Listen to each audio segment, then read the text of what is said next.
Hello and welcome. My name is Angela Thompson and I appreciate you joining me. Today I'd like to share a project with you on behalf of tinypandora.com. Let's begin.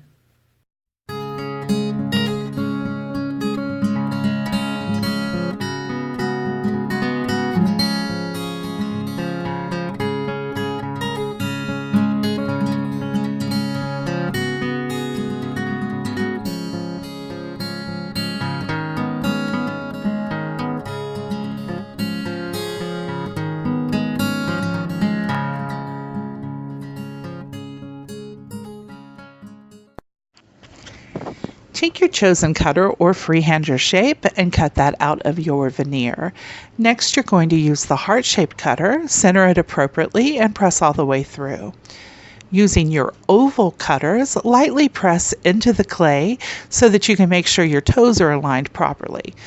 Once you're happy with the placement, go ahead and use the same oval cutter and cut all the way through. Then you will remove those pieces from the center, and that will leave you with your cutout of a paw shape. Those pieces can be used for another project, so set them aside gently.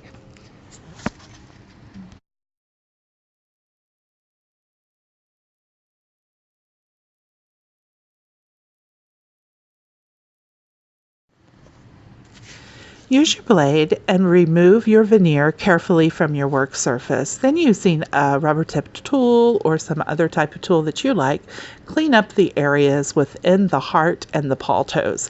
Then place it on your background clay, smoothing it to make sure there's no air bubbles trapped underneath. Make sure that everything is the way you want it. Look at all the toes, do any kind of reshaping you need to do, and then cut it out with your cutter or your freehand. Once that's done, remove it from your work surface with your blade and make any final adjustments.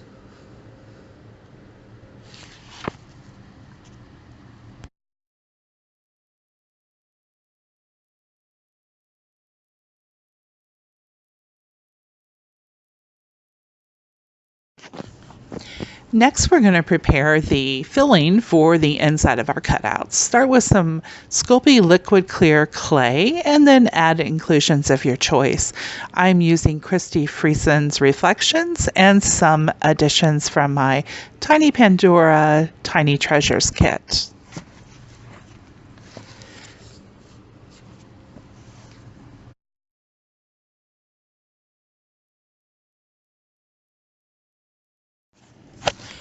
Use your liquid clay mixture and carefully fill in your cutout areas. Make sure that you pop any air bubbles as you go and that your mixture comes all the way to the edge of your cutout areas and makes a nice level filling without overflowing onto your veneer.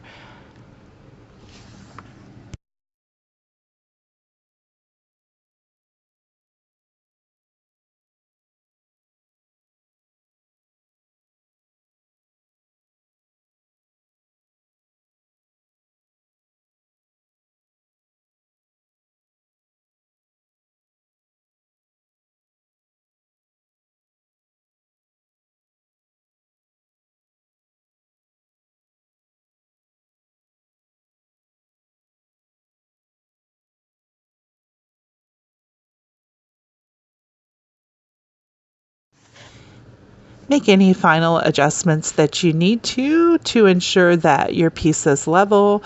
If you've got any clay that's overflowed, go ahead and clean that up. And if you've picked up a stray pet hair like I have, let's remove that before we proceed to baking.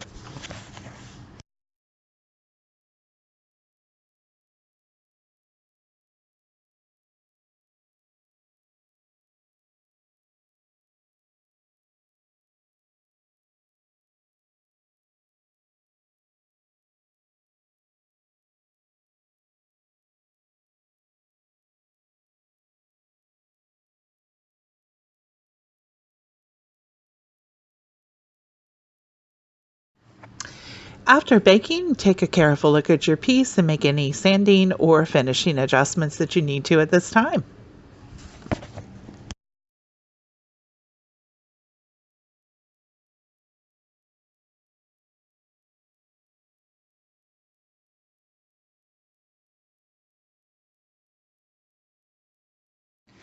I hope that you've enjoyed this quick and fun project, and I'll see you next time.